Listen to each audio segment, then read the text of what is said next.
Good morning, students. Today we will discuss how do metals react with solution of other metal salt or reaction with salt solution. Okay. Then when metal reacts with salt solution, more reactive metals will displace a less reactive metal from its salt solution. यहाँ पे क्या है, जब हम metal के साथ यहाँ पे रिएक्शन करेंगे सॉल्ट सॉल्यूशन को, तो वहाँ पे क्या होगा, जो मोर रिएक्टिव मेटल है वो लेस रिएक्टिव मेटल को डिस्प्लेस करेगा। जैसे कि हम लोग कहाँ पे पढ़े थे, चैप्टर 1 पे पढ़े थे, डिस्प्लेसमेंट रिएक्शन। ओके, ठीक उस तरह यहाँ पे क्या है, यहाँ पे सेम वो डिस्प्लेसमेंट रिएक्शन ही है। When metals react with salt solution, more reactive metals will displace A less reactive metal from its salt solution. Like यहाँ पे अगर हम देखेंगे, कॉपर सल्फेट यहाँ पे दिया हुआ है, दैट रिएक्ट्स विथ जिंक।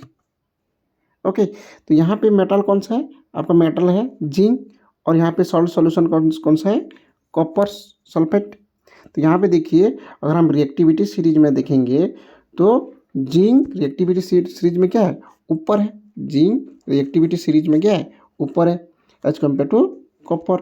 तो यहाँ पे क्या हुआ, ये अगर ऊपर है तो ये इसको क्या करेगा, डिस्प्लेस करेगा। जैसे कि यहाँ पे क्या हुआ है, यहाँ पे क्या हुआ है, जिंक कॉपर को डिस्प्लेस करके उसकी जगह ले लिया है और यहाँ पे बना दिया जिंक सल्फेट, और उसके साथ साथ यहाँ पे हमें मिल गया कॉपर। ओके, ठीक इस तरह हम दूसरा भी रिएक्शन ले सकते हैं। दूसरा रिएक्शन क्या है, अगर हम यहाँ पे देखेंगे, जैसे कि आप लिख सकते हो, copper plus iron sulphate. Okay, copper plus iron sulphate. यहाँ पे भी हम देखेंगे, ओके, ये एक हो गया। देन और एक लेंगे, iron nail plus copper sulphate.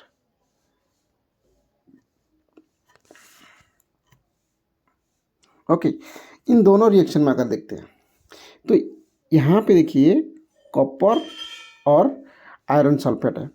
तो यहाँ पे कॉपर आयरन को डिस्प्लेस कर सकता है क्या, कर सकता है, नहीं कर सकता, क्योंकि अगर हम रिएक्टिविटी सीरीज में देखेंगे तो आयरन क्या है, ऊपर है, आयरन ऊपर है कॉपर से, इसीलिए यहाँ पे ये रिएक्शन कंटिन्यू नहीं हो सकता। ओके, लेकिन यहाँ पे अगर हम देखेंगे कौन सा, आयरन नेल और कॉपर सल्फेट में अगर हम देखेंगे तो ये सोल्यूशन क्या होगा, कंटिन्यू तो होगा, लेकिन मतलब ये जिस तरह से होगा वही नहीं होगा। सॉल्यूशन ऑफ ब्लू यहाँ पे होगा, सॉल्यूशन ऑफ ब्लू कलर या फैट्स निकलेगा, और यहाँ पे हमारा आयरन ब्राउन कलर का आएगा। लेकिन इसको छोड़िए, हमें यहाँ पे पढ़ना है कौन सा, यहाँ पे हम पढ़ रहे हैं ये वाला, कि when metals react with salt solution, more reactive metals will displace a less reactive metal from its salt solution। तो जो मोर रिएक्टिव मेटल होगा रिएक्टिविटी सीरीज में, जो लेस रिएक्टिव मेटल्स में जो सॉल्ट सॉल्यूशन के साथ होगा उसको ये डिस्प्लेस करेगा। तो we can say that metal placed above in series displace those below from their salt solution. Okay, लेकिन ये वाला हो सकता है iron react with copper sulphate. तो यहाँ पे क्या होगा, आयरन सल्फेट प्लस कॉपर। यहाँ पे ये हो सकता है क्योंकि आयरन क्या है, कॉपर से ऊपर है। ओके, देन दूसरा अगर हम रिएक्शन देखेंगे, दूसरा रिएक्शन क्या है, जिंक अगर आयरन सल्फेट के साथ, जिंक अगर आयरन सल्फेट साथ देखेंगे तो यहाँ पे क्या फॉर्म करेगा, जिंक सल्फेट फॉर्म करेगा with gives rise to iron. Okay, then इसका उल्टा अगर हम करेंगे, कौन सा, आयरन प्लस जिंक सल्फेट,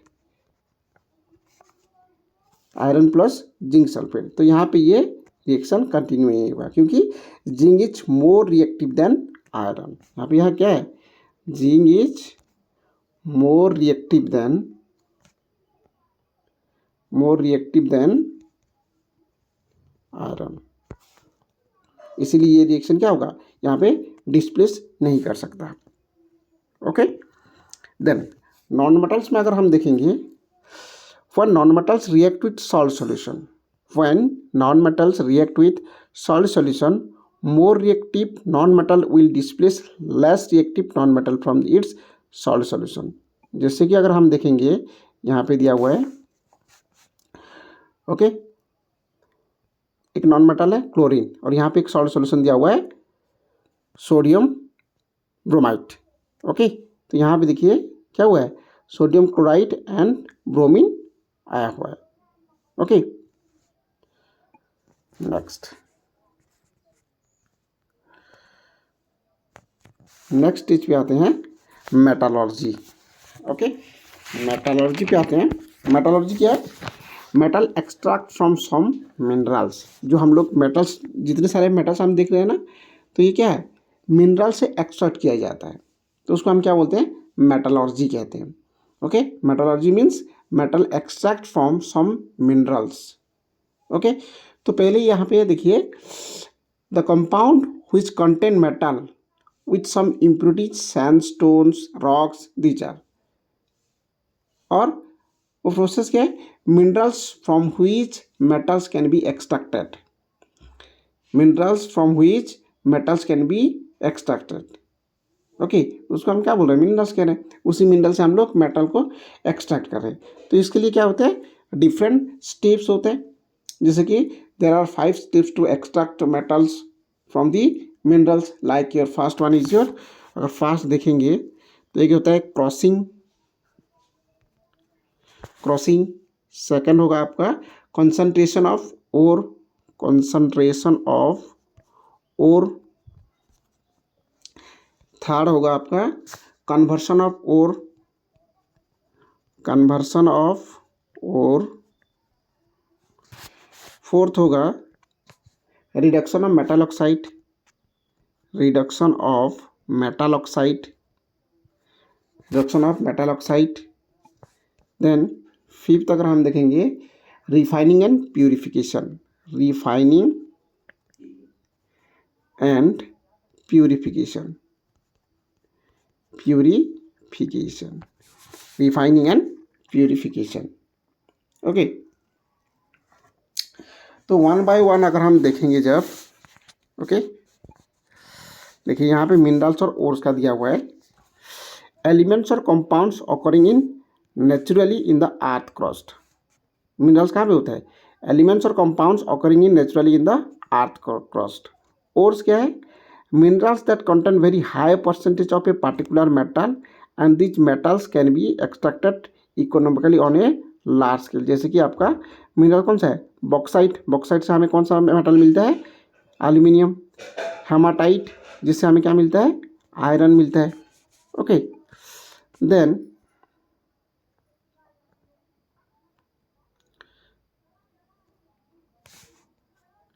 अब आते हैं extraction of metals based on their reactivity और रिएक्टिवली द वेरियस स्टेप्स इन्वॉल्व। जैसे कि अभी भी मैंने बताया था स्टेप्स। ओके, तो देखिए जो ओर होता है, ओके, पहले जो क्रॉसिंग ऑफ ओर था उसको हम कैसे क्रॉसिंग करेंगे, ओके, तोड़ेंगे, तोड़ के उसको निकालेंगे, ये है क्रॉसिंग ऑफ ओर्स। नेक्स्ट आता है हमारा कंसंट्रेशन ऑफ ओर, जिसको हम इनिशियल प्यूरिफिकेशन भी कह सकते हैं। क्या कहेंगे, इनिशियल प्यूरिफिकेशन। ओके, तो इसमें क्या होगा आपका, जो इसको दो मेथड से हम लोग कर सकते हैं। जैसे कि एक है ग्रेविटी सेपरेशन, जिसको हम हाइड्रोग्लिक सेपरेशन भी कह सकते हैं, और दूसरा है मैग्नेटिक सेपरेशन।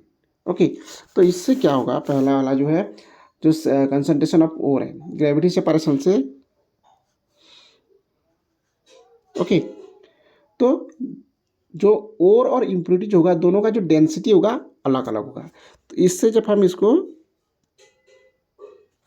यहाँ पे छोड़ेंगे, तो यहाँ पे जो अलग अलग डेंसिटी का क्या होगा, यहाँ पे जो हाई डेंसिटी का होगा यहाँ पे रह जाएगा, और लो डेंसिटी वाला यहाँ पे चला आएगा। ओके, एंड उसके साथ साथ अगर मैग्नेटिक सेपरेशन देखेंगे, तो मैग्नेटिक सेपरेशन में क्या होगा, एक जैसे एक मशीन जैसा होगा और यहाँ पे लगा होगा, ओके, ये चल रहा होगा। तो यहाँ पे अगर वो इम्प्योरिटीज को यहाँ पे हम छोड़ेंगे, जो मैग्नेटिक होगा तो यहाँ पे चिपक कर इसके साथ चला जाएगा और यहाँ पे गिरेगा, और जो नॉन मैग्नेटिक होगा यहाँ पे गिर जाएगा, हल्का वाला यहाँ पे गिर जाएगा। ओके, जो इम्प्योरिटी जिसको हम कहेंगे, और जो ओर है यहाँ पे आ जाएगा। ओके, नेक्स्ट आते हैं chemical method of, okay, chemical method जिसको हम लीचिंग भी कहते हैं। तो इस तरह से देखिए यहाँ पे आ गया हमारा। ओके, यहाँ पे दिया हुआ है सेपरेशन और concentration of ore according to their reactively. जैसे कि पहले हम कहाँ से स्टार्ट करेंगे, यहाँ से स्टार्ट करते हैं। ओके, क्या है, मेटल्स ऑफ मीडियम रिएक्टिविटी। हम लोग पढ़े थे कि कौन सा हाई रिएक्टिविटी है, कौन सा लो रिएक्टिविटी है, कौन सा लिस्ट और मीडियम रिएक्टिविटी है। जैसे कि यहाँ पे देखिए फर्स्ट वाला दिया हुआ है मेटल्स ऑफ हाई रिएक्टिविटी, जैसे कि सोडियम, पोटेशियम, मैग्नीशियम, एल्यूमिनियम है, ये हाईली रिएक्टिव मेटल्स हैं। यहाँ पे दिया हुआ है मेटल्स ऑफ मीडियम रिएक्टिविटी, जैसे कि जिंक हो गया, कॉपर हो गया, आयरन हो गया, लीड हो गया। ओके, कॉपर शायद यहाँ पे दिया हुआ है लिस्ट रिएक्टिविटी में, और लो रिएक्टिविटी में दिया हुआ है मेटल्स ऑफ लो रिएक्टिविटी। तो इस तरह से हम कैसे एक्सट्रैक्ट करेंगे, तो स्टार्ट करेंगे कहाँ से, मेटल्स ऑफ मीडियम रिएक्टिविटी, जो कि जिंक, आयरन एंड लीड है। ओके, तो पहले यहाँ पे क्या करेंगे हम लोग, कन्वर्सन, ये सारे क्या है, यहाँ पे ओर हमें मिलेगा। ओके, ये ओर मिलेगा और उसी ओर से हमें क्या निकालना है, मेटल ऑक्साइड में कन्वर्ट करना है। ओके, और ये ओर हमें किस फॉर्म में मिलेंगे, ये ओर हमें कार्बोनेट और सल्फाइड ओर मिलते हैं। कौन सा, ये सारे जो ओर है किस फॉर्म में हमें मिलेंगे, कार्बोनेट एंड सल्फाइड फॉर्म में हमें मिलते हैं। जैसे कि जिंक कार्बोनेट हो गया, जिंक सल्फाइड हो गया, ये और कहाँ किस फॉर्म में मिलेंगे, कार्बोनेट एंड सल्फाइड फॉर्म में हमें मिलेंगे। ओके, तो कार्बोनेट और ये जो सल्फाइड ओर है, इससे हमें मेटल ऑक्साइड कैसे मिलेगा, तो इसको निकालने के लिए दो प्रोसेस है, एक है कैल्सिनेशन और एक है roasting. Okay, calcination and roasting. तो यहाँ पे देखते हैं कैल्सिनेशन क्या है, रोस्टिंग क्या है। ओके, यहाँ पे देखिए कैल्सिनेशन क्या है, it is done for carbonate ores. ये किस लिए किया जाता है कैल्सिनेशन प्रोसेस, जो कार्बोनेट ओर्स होता है, कार्बोनेट ओर्स से मेटल्स एक्सट्रैक्ट करने के लिए कैल्सिनेशन प्रोसेस यूज किया जाता है। It is done for carbonate ores. और ये किस तरह से किया जाता है, heating of ores in absence of oxygen, without oxygen. Oxygen के बिना यहाँ पे हम क्या करेंगे, इसको हीट करेंगे। Heating of ores in absence of oxygen. Okay, carbon dioxide gas is release and metal oxide is obtain. यहाँ पे हमें मेटल ऑक्साइड मिल गया। ओके, तो बिना ऑक्सीजन के और with absence of oxygens, okay, हम लोग क्या करेंगे, उसको हीट करेंगे तो हमें क्या मिलेगा, उसी मेटल का ऑक्साइड फॉर्म हमें मिलेगा with release of carbon dioxide gas. Then roasting क्या है, it is done for sulphide ore. Roasting process किस लिए किया जाता है, जो सल्फाइड ओर होता है उस लिए किया जाता है। जैसे कि heating of sulphide ore in presence of oxygen. Sulphide ore को हीट करेंगे, लेकिन कहाँ, कब, in presence of oxygen, oxygen के प्रेजेंस से हम लोग इसको क्या करेंगे, हीट करेंगे। जैसे कि sulphur dioxide gas is release, यहाँ पे क्या होगा, जैसे कि यहाँ पे कार्बन डाइऑक्साइड गैस रिलीज हो रहा है, यहाँ पे sulphur dioxide gas and metal oxide is obtain. जैसे कि यहाँ पे एग्जांपल्स दिया हुआ है, जिंक कार्बोनेट। ओके, हम कैल्सिनेशन प्रोसेस किस लिए करेंगे, कार्बोनेट के लिए। यहाँ पे जिंक कार्बोनेट अगर है तो इसको हीट करेंगे। यहाँ पे देखिए कोई कहीं पे भी ऑक्सीजन नहीं है, तो विदाउट ऑक्सीजन यहाँ पे हम क्या करेंगे, हमें हीट करेंगे तब हमें मिलेगा zinc oxide and carbon dioxide. Okay, ठीक उसी तरह रोस्टिंग प्रोसेस किस लिए करेंगे, जो सल्फाइड ओर है, जिंक सल्फाइड है और in presence of oxygen, oxygen के प्रेजेंस से हुआ, हीट करेंगे तो यहाँ पे मिलेगा zinc oxide with sulphur dioxide. Okay, then ये जब कैल्सिनेशन एंड रोस्टिंग प्रोसेस होने के बाद हम लोग क्या करेंगे, हमें तो मिल जाएगा कौन सा, मेटल ऑक्साइड मिल जाएगा। ओके, क्या मिल जाएगा, मेटल ऑक्साइड, चाहे कोई भी हो, जिंक ऑक्साइड हो या फिर कॉपर ऑक्साइड हो या और कोई भी मेटल्स का जो भी है हमें अगर मिल जाता है तो हम यहाँ पे फिर क्या करेंगे, उसके बाद नेक्स्ट स्टेप हमारा क्या होगा, नेक्स्ट स्टेप हमारा क्या होगा, हमें अगर मेटल ऑक्साइड मिल गया, कैसे, रोस्टिंग और कैल्सिनेशन प्रोसेस से अगर हमें मेटल ऑक्साइड अगर मिल गया, तब यहाँ पे हम करेंगे reduction to metal using carbon. Okay, different reducing agent होता है और रिड्यूसिंग नॉन मेटल्स होते हैं, उसी के हिसाब से हम उसी के प्रेजेंस से हम क्या करेंगे, मेटल ऑक्साइड से, ऑक्साइड से मेटल से हम लोग क्या करेंगे, प्यूरीफाई करेंगे। जैसे कि फॉर एग्जांपल्स यहाँ पे मेटल ऑक्साइड से हमें क्या निकालना है, ओके, मेटल ऑक्साइड से हमें मेटल निकालना है, तो क्या करेंगे उसको reduction to metal using carbon, carbon को यूज करके हम क्या करेंगे, रिड्यूस करेंगे। जैसे कि समझ लो फॉर एग्जांपल्स आपका हमें क्या फॉर्म होता है, जिंक ऑक्साइड फॉर्म हुआ था। ओके, तो कार्बन के प्रेजेंस से बोला है, ओके, कार्बन के प्रेजेंस से, तो इसको रिड्यूस्ड, अगर ये क्या है, कार्बन एक रिड्यूसिंग एजेंट है, तो यहाँ पे क्या फॉर्म होगा, कॉपर प्लस CO। ओके, तो यहाँ पे देखिए तो जिंक से, सॉरी ये हम लोग तो जिंक लिए ना, हाँ जिंक, ओके ये जिंक है, okay, zinc plus carbon monoxide. तो यहाँ पे देखिए क्या होगा, यहाँ पे जिंक ऑक्साइड था, तो जिंक ऑक्साइड से क्या रिमूव हुआ है, ऑक्सीजन रिमूव हुआ है। तो हम लोग पढ़े थे रिमूवल ऑफ ऑक्सीजन क्या होता है, रिडक्शन होता है। तो यहाँ से क्या हुआ है, ऑक्सीजन रिमूव हुआ, मतलब ये क्या हुआ, रिड्यूस्ड हुआ, जिंक ऑक्साइड क्या हुआ, ये रिड्यूस्ड हुआ, तो यहाँ पे फॉर्म हुआ कार्बन मोनोऑक्साइड। ओके, दूसरे हम रिड्यूसिंग एजेंट्स भी ले सकते हैं। ओके, जैसे कि आपका ले लो, आपका कॉपर लिए हैं, अगर कॉपर ऑक्साइड है और इसके साथ अगर हम कार्बन मोनोऑक्साइड के हम लेते हैं, ओके, डिफरेंस, तो यहाँ पे क्या होगा, कॉपर मिल जाएगा plus carbon dioxide. Okay, then इसी को हम क्या कर सकते हैं, फिर से कॉपर ऑक्साइड को दूसरे तरीके से हम लोग हाइड्रोजन के साथ भी कर सकते हैं। ओके, यहाँ पे हमें क्या मिलेगा, कॉपर विथ H2O।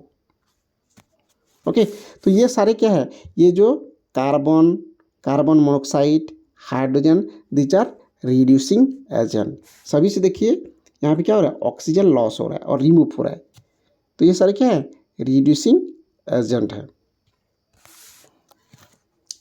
ओके, ये सारे क्या है, रिड्यूसिंग एजेंट है। तो हमें टोटल मेटल हमें मिल गया, उसके बाद ये मेटल तो एक्सट्रैक्ट हो गया, जैसे कि हमें बताए थे अभी, जिंक ऑक्साइड से अगर हम क्या करेंगे, कार्बन के साथ करेंगे, तो हमें यहाँ पे क्या मिल रहा है, जिंक प्लस कार्बन मोनोऑक्साइड, तो हमें मेटल यहाँ पे, प्योर मेटल यहाँ पे मिल गया, जिंक। ओके, तो इससे हो गया। नेक्स्ट अगर हम देखेंगे लो रिएक्टिविटी मेटल्स, यहाँ पे भी है कॉपर, सिल्वर यहाँ पे दिया हुआ है, तो यहाँ पे हम क्या करेंगे, सल्फाइड अगर है तो रोस्टिंग करेंगे।